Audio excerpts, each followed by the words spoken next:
Middle ইস্টের যুদ্ধের ফলে অয়েলের ক্রাইসিস তো ছিলই, বাট ভেরি রিসেন্টলি এখন এলএনজি এবং এলপিজি অর্থাৎ গ্যাসেরও ক্রাইসিস শুরু হয়ে গেছে।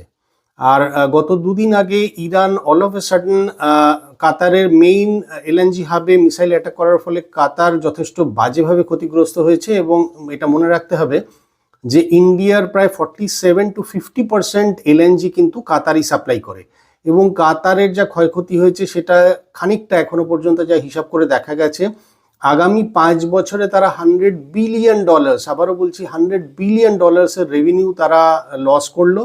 এবং তাদের যা ক্ষয়ক্ষতি হয়েছে সেটাকে আবার আগের স্ট্যান্ডার্ডে বা ক্ষয়ক্ষতিকে রিপেয়ার করে আগের জায়গায় আসতে আরও অন্তত 5 বছর সময় লেগে যাবে।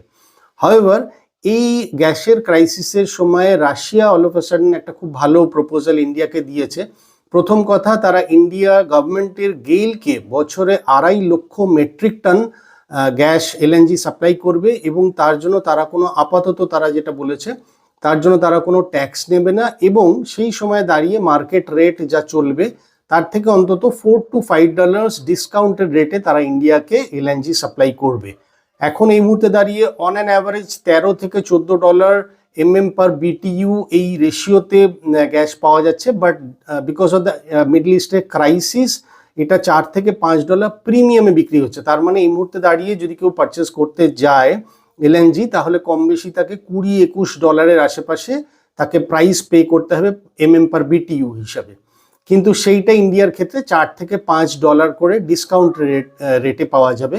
এবং এইটা একটা লং টার্ম প্রসেসে রাশিয়া ইন্ডিয়াকে এই এলএনজিটা সাপ্লাই দেবে, এটা অলরেডি তারা কমিট করেছে। এবং আরও একটা ভালো খবর যেটা আছে, ইনস্টেড অফ হরমুজ মানে স্ট্রেট অফ হরমুজ, তারা ডাইরেক্ট আর্কটিক সি এর নর্দার্ন সি রুটকে তারা অ্যাভেল করতে চাইছে, এবং তারা সেই অফারটা অলরেডি ইন্ডিয়াকে দিয়েছে।